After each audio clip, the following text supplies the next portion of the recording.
Assalamualaikum warahmatullahi wabarakatuh.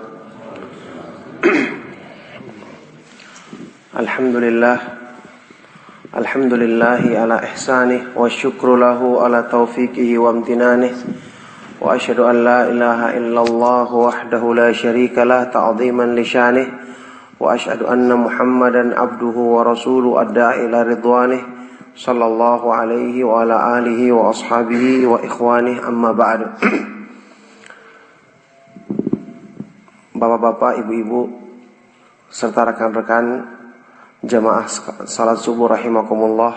Alhamdulillah, pada pagi hari yang cerah ini kita kembali memuji dan bersyukur kepada Allah Subhanahu wa taala atas semua limpahan nikmat dan karunia-Nya. Alhamdulillah, kita dimudahkan untuk melakukan kebaikan-kebaikan dalam agama kita. Kita dimudahkan untuk menunaikan kewajiban kita melaksanakan salat subuh secara berjamaah. Dan alhamdulillah, demikian banyak keutamaan dan anugerah yang Allah Subhanahu wa taala berikan kepada kita dengan kita dipilih sebagai seorang muslim, sebagai pengikut Nabi kita yang kita cintai, Nabi Muhammad sallallahu alaihi wasallam. Alhamdulillah, pada kesempatan pagi hari ini dalam ceramah singkat atau kultum pada subuh hari ini kita akan membicarakan tentang mencintai Rasulullah sallallahu alaihi wasallam. Kita ketahui mencintai Rasulullah sallallahu alaihi wasallam dalam agama kita adalah termasuk kewajiban yang utama dalam Islam. Termasuk kewajiban yang sangat penting dalam Islam. Dan inilah konsekuensi dari cinta kepada Allah Subhanahu wa ta'ala yang paling utama. Orang yang mencintai Allah Subhanahu wa ta'ala, yang ini merupakan pokoknya Islam, landasan utama Islam, konsekuensinya adalah yang pertama kali dia harus mencintai Rasulnya yang paling mulia, hambanya yang paling bertakwa, yaitu Nabi kita Nabi Muhammad sallallahu alaihi wasallam. Allah Subhanahu wa ta'ala hanya mengangkat dua orang manusia menjadi khalilnya, kekasihnya yang paling dekat, yaitu Nabi Ibrahim alaihissalatu wassalam dan Nabi Muhammad sallallahu alaihi wasallam. Dalam hadis riwayat Imam Muslim, Rasulullah sallallahu alaihi wasallam bersabda, "Innallaha qad ittakhadhani khalilan kama ittakhadha Ibrahima khalilan." Sesungguhnya Allah Subhanahu wa ta'ala telah menjadikan aku sebagai khalil, kekasih dekatnya, sebagaimana Allah Subhanahu wa ta'ala menjadikan Nabi Ibrahim sebagai khalilnya, kekasih terdekatnya. Tingkatan khalil ini, khullah, itu lebih daripada habib. Kalau habibullah, kekasihnya Allah, orang yang dicintai Allah itu banyak. Para nabi dicintai oleh Allah Subhanahu wa ta'ala. Orang-orang yang bertobat, innallaha yuhibbut tawwabin. Allah mencintai orang-orang yang bertobat. Jadi tingkatan orang-orang yang dicintai Allah itu lebih banyak jumlahnya. Tapi cinta yang lebih khusus itu hanya Allah Subhanahu wa ta'ala peruntukan kepada dua dari hambanya, yaitu kepada Nabi kita Nabi Muhammad sallallahu alaihi wasallam dan kepada bapaknya para nabi, yaitu Nabi Ibrahim alaihi salatu wassalam, yang kemudian di antara dua nabi ini Allah Subhanahu wa ta'ala jadikan Nabi kita Nabi Muhammad sallallahu alaihi wasallam adalah nabi yang paling mulia. Dalam hadis yang sahih Rasulullah sallallahu alaihi wasallam mengatakan, "Ana sayyidu waladi Adam wala fakhra." Aku adalah pemimpin semua anaknya Nabi Adam, pemimpin dan penghulu semua manusia, dan tidak ada kebanggaan. Maka di sini jamaah sekalian rahimakumullah, tentu saja kedudukan yang mulia, yang agung yang diraih oleh Nabi kita Nabi Muhammad sallallahu alaihi wasallam di sini adalah karena setelah taufik dari Allah Subhanahu wa taala, tentu karena kesempurnaan beliau dalam menegakkan dan beribadah kepada Allah Subhanahu wa taala dengan penghambaan diri yang sebenarnya. Tidak ada seorang pun yang melebihi ketakwaan, ketekunan Nabi Muhammad SAW dalam mewujudkan penghambaan diri kepada Allah Subhanahu wa taala. Makanya Rasulullah SAW disifati oleh para ulama memiliki ubudiyah yang khassah, penghambaan diri yang sempurna, yang khusus, karena betul-betul beliau telah menunaikan semua bentuk penghambaan diri kepada Allah Subhanahu wa taala. Makanya Allah menyebut beliau dengan hamba dalam banyak ayat Al-Qur'an. Alhamdulillahilladzi anzala ala abdihil kitaba wa lam yaj'al lahu iwaja. Segala puji bagi Allah yang telah menurunkan kepada hambanya, yaitu Rasulullah sallallahu alaihi wasallam, kepada hambanya kitab Al-Qur'an yang Allah tidak jadikan kesalahan padanya. Beliau dipanggil sebagai hamba Allah. Digandengkannya beliau di sini sebagai hamba Allah menunjukkan arti yang khusus, bahwa beliau benar-benar telah menunaikan bentuk-bentuk penghambaan diri yang sempurna kepada Allah Subhanahu wa taala, yang dengan itu pantas beliau disebut sebagai hamba Allah yang sebenarnya.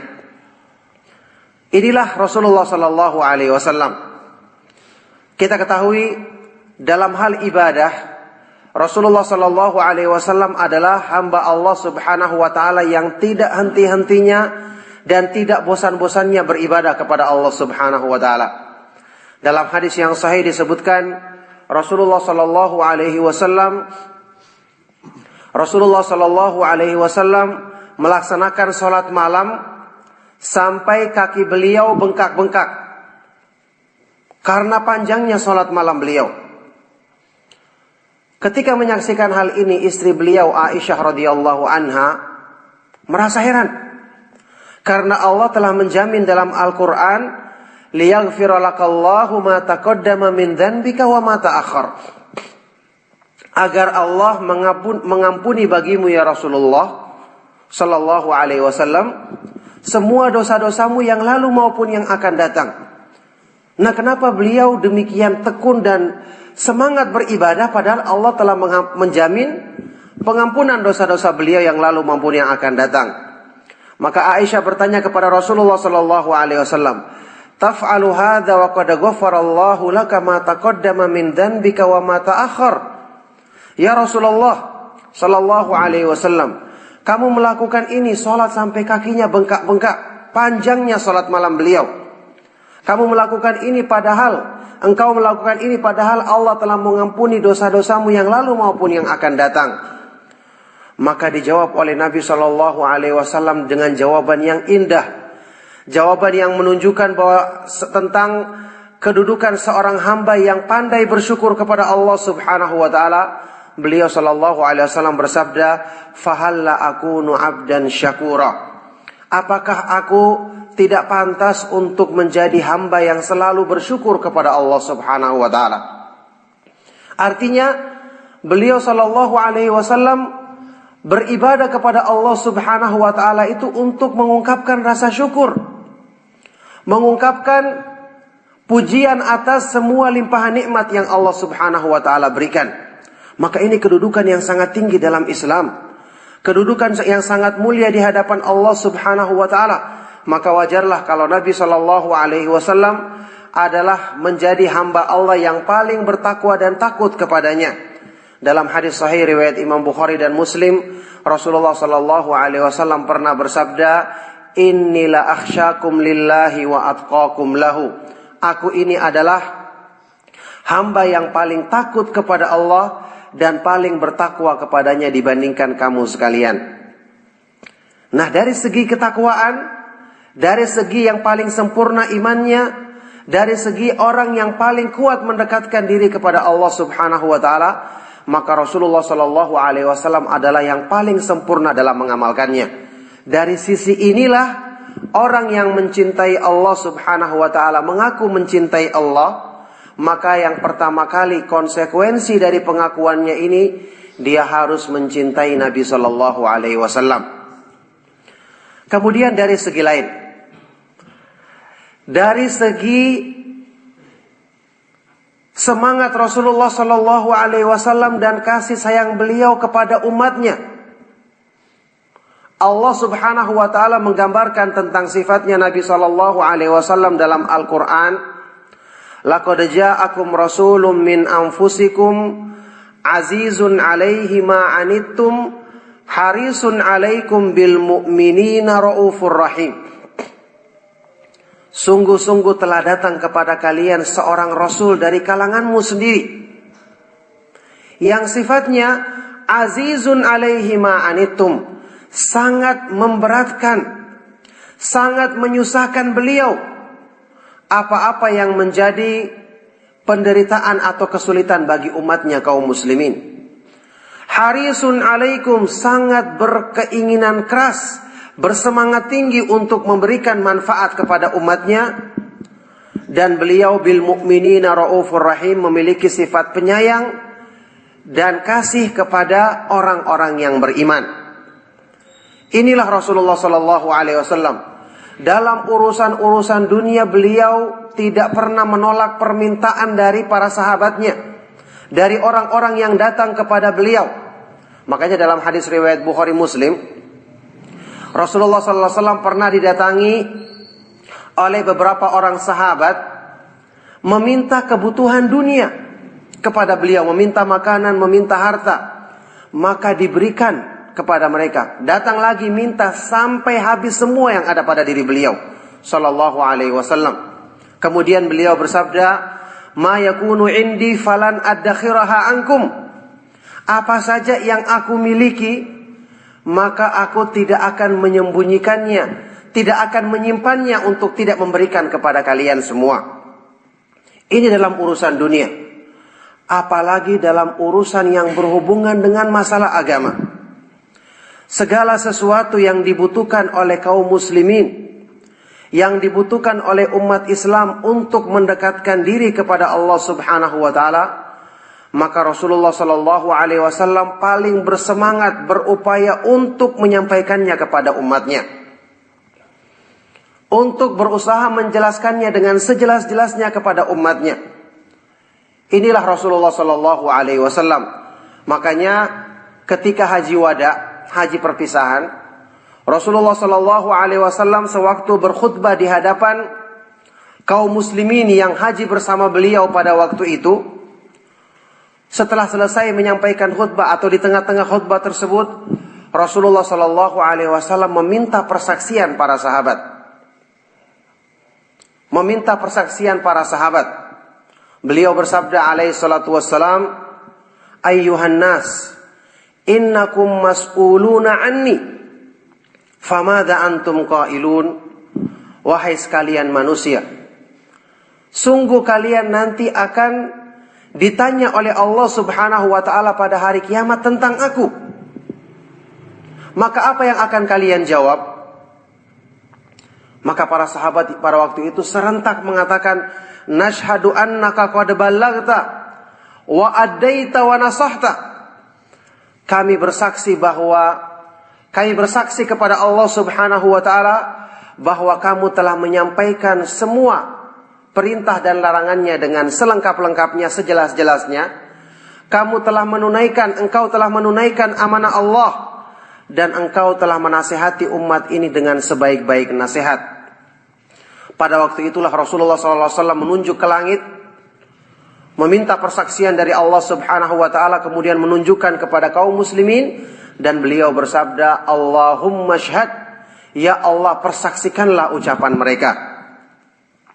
Nah, ini tentu saja menggambarkan kepada kita bahwa orang-orang yang hidup bersama Nabi sallallahu alaihi wasallam benar-benar merasakan kesempurnaan petunjuk beliau. Dalam semua masalah yang dihadapi oleh kaum muslimin yang dibutuhkan mereka untuk kebaikan agama mereka, Rasulullah sallallahu alaihi wasallam tidak pernah tertinggal sedikit pun untuk memberikan penjelasan. Bayangkan sampai-sampai Abu Dzar Al-Ghifari radhiyallahu taala anhu, sahabat yang mulia, menggambarkan hal ini dalam sebuah bahasa yang indah. Beliau mengatakan radhiyallahu taala anhu, "Tarakana Rasulullah sallallahu alaihi wasallam wa ma ta'irun yuqallibu janahaihi fil hawa illa wa huwa yadhkuru lana minhu ilma. Rasulullah sallallahu alaihi wasallam meninggalkan kami dalam keadaan tidak ada seekor burung pun yang membolak-balikan, yang mengepakkan sayapnya di udara, kecuali beliau akan menjelaskan ilmu masalah tersebut kepada kami. Ini gambaran apa? Gambaran yang menunjukkan bahwa semua masalah yang dibutuhkan oleh para sahabat,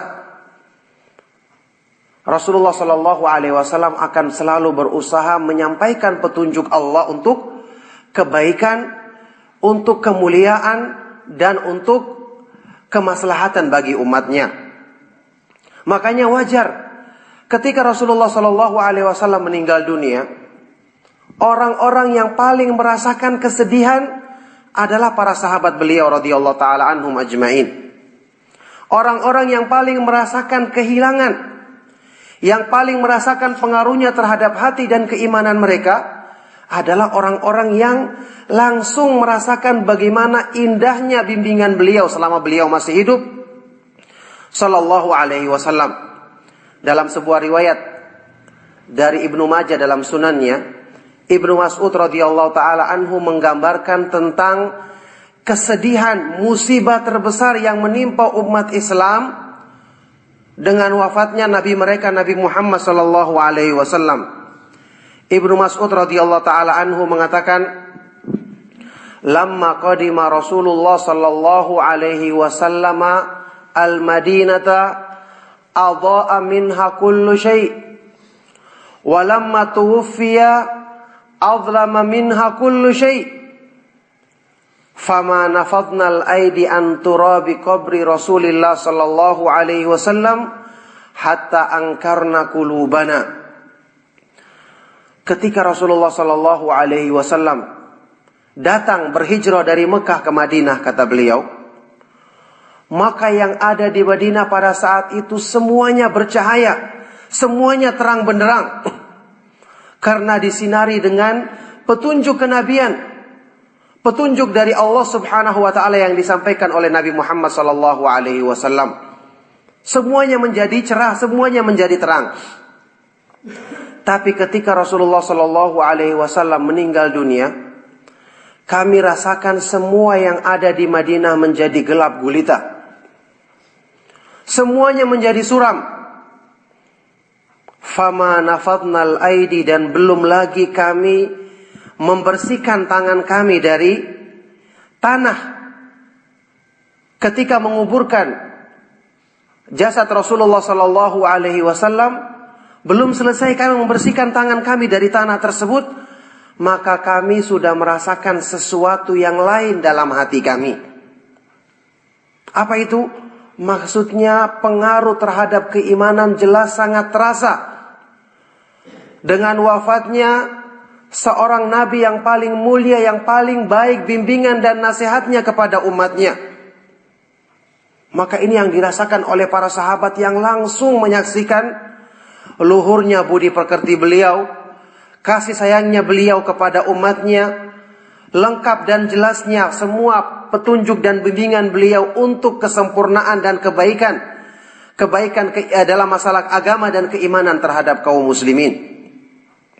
Jadi ini adalah faktor-faktor yang satu saja di antaranya sudah mengharuskan kita mencintai Nabi Shallallahu Alaihi Wasallam lebih daripada semua manusia yang ada di dunia ini.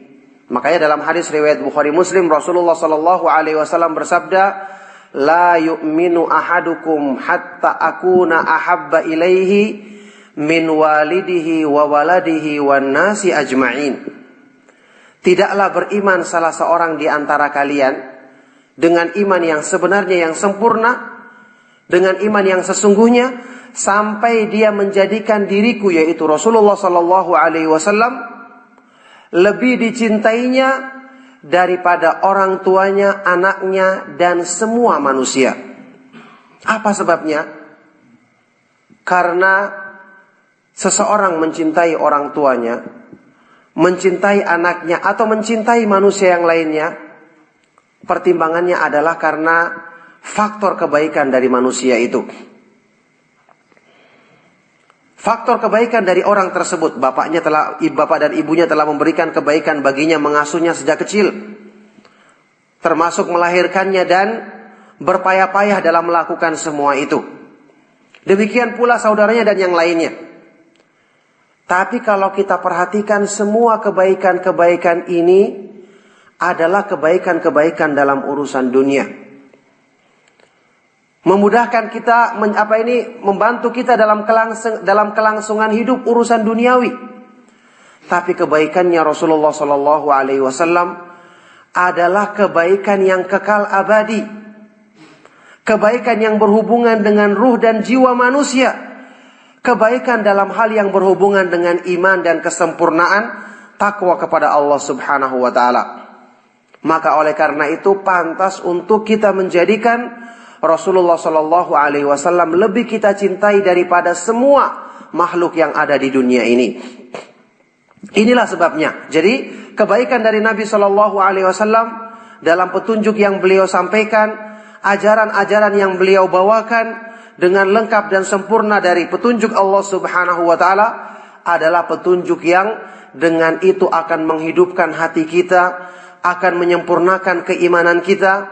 Makanya tidak akan bisa dikatakan cinta kepada Allah dengan benar terhadap seorang manusia sampai dia benar-benar menyempurnakan ittiba'nya, sikap ikutnya kepada petunjuk dan sunnah Nabi Sallallahu Alaihi Wasallam. Dalam ayat Al-Quran yang terkenal, surat Ali Imran ayat ke-31, Allah Subhanahu Wa Taala berfirman, "Qul in kuntum tuhibbunallaha fattabi'uni yuhibbukumullahu wa yaghfir lakum dzunubakum wallahu ghafurur rahim."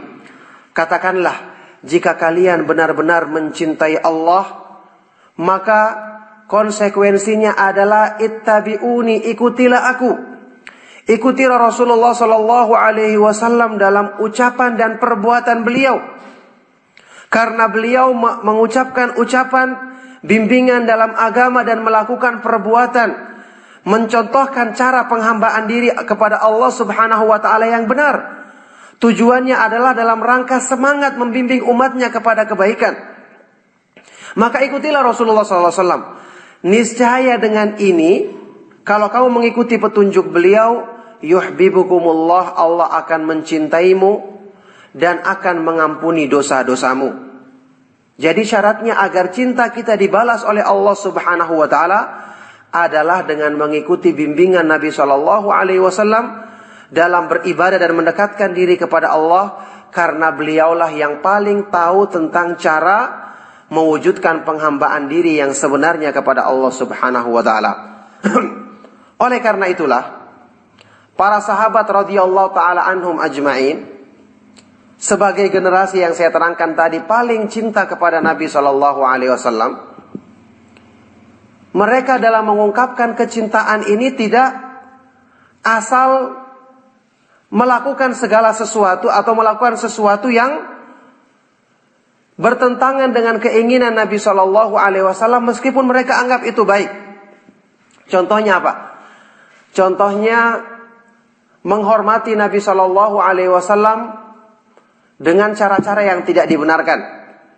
Rasulullah Sallallahu Alaihi Wasallam melarang orang itu menghormati orang lain dengan cara ketika dia datang berdiri sebagai penghormatan. Ini dibenci oleh Nabi Shallallahu Alaihi Wasallam dalam yang disebutkan dalam hadis-hadis yang sahih. Nah, sahabat yang mulia, kalau nggak salah Anas bin Malik radhiyallahu taala anhu dalam riwayat Tirmidzi yang sahih pernah mengatakan, "Lam yakun ahadun ahabbu ila ashabin Nabi sallallahu alaihi wasallam minhu sallallahu alaihi wasallam." Tidak ada seorang pun yang lebih dicintai oleh para sahabat Nabi sallallahu alaihi wasallam melebihi Rasulullah sallallahu alaihi wasallam. Wa ma yakumuna lahu idza ra'awhu lima arafu min karahiyatihi lidzalik. Tapi bersamaan dengan itu, mereka tidak berdiri menghormati Rasulullah sallallahu alaihi wasallam dengan cara berdiri ketika beliau datang, karena mereka mengetahui Rasulullah sallallahu alaihi wasallam tidak menyukai hal tersebut. Nah, di sini faedah penting kepada kita semua.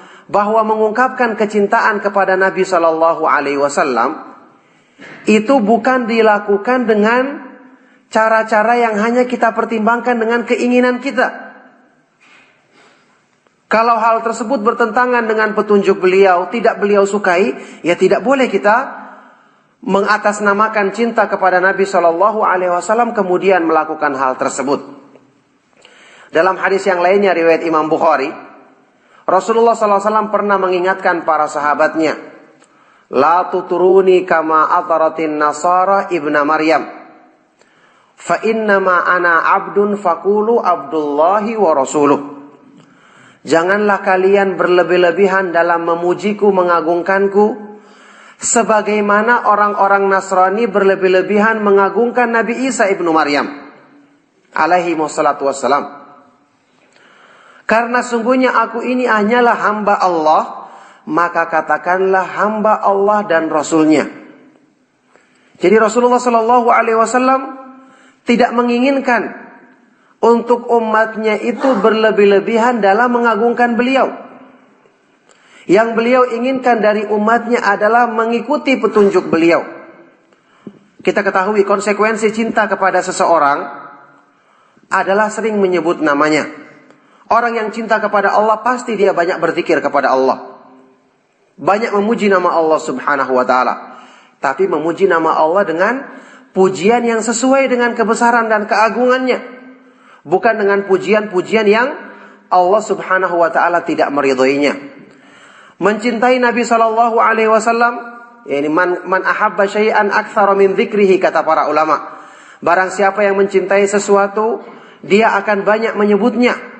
Konsekuensi mencintai Nabi sallallahu alaihi wasallam adalah banyak bersalawat kepada beliau sallallahu alaihi wasallam. Tapi ingat, salawat dan pujian yang pantas dengan kedudukan Nabi sallallahu alaihi wasallam. Makanya para sahabat dalam hadis sahih riwayat Imam Muslim pernah datang kepada Nabi Shallallahu Alaihi Wasallam karena mereka ingin bersalawat, melaksanakan perintah Allah dalam Al-Quran. Ya ayyuhalladzina amanu sallu alaihi wasallimu taslima. Wahai orang-orang yang beriman, bersalawatlah dan ucapkanlah salam kepada Nabi Shallallahu Alaihi Wasallam. Mereka datang, Ya Rasulullah, Ya Rasulullah, qad alimna kaifa nusallimu alaika wa kaifa nusalli alaika. Ya Rasulullah sallallahu alaihi wasallam, kami telah mengetahui bagaimana cara mengucapkan salam kepadamu. Nah sekarang kami bertanya, bagaimana cara mengucapkan atau bersalawat kepadamu ya Rasulullah? Maka Rasulullah sallallahu alaihi wasallam mengajarkan, Qulu, ucapkanlah Allahumma salli ala Muhammad kama sallaita ala Ibrahim wa ala ali Ibrahim, dan seterusnya seperti yang kita ucapkan dalam salat kita. Itulah salawat yang diajarkan oleh Nabi Shallallahu Alaihi Wasallam, dan inilah salawat yang sesuai dengan kedudukan dan kemuliaan beliau. Kenapa? Rasulullah Shallallahu Alaihi Wasallam sendiri yang mengajarkannya. Adapun yang lainnya yang selain dari itu yang diciptakan oleh manusia, maka itu tidak akan lepas dari kemungkinan ada yang berlebih-lebihan atau ada yang kurang dalam menempatkan Nabi Shallallahu Alaihi Wasallam pada tempat yang layak yang Allah subhanahu wa ta'ala tempatkan beliau padanya. Nah inilah konsekuensi mencintai Nabi sallallahu alaihi wasallam. Maka tidak dikatakan mencintai beliau kecuali adalah orang-orang yang semangat untuk mempelajari petunjuk beliau, mengikuti apa yang beliau sukai dan meninggalkan apa-apa yang beliau larang dan beliau tidak menyukainya.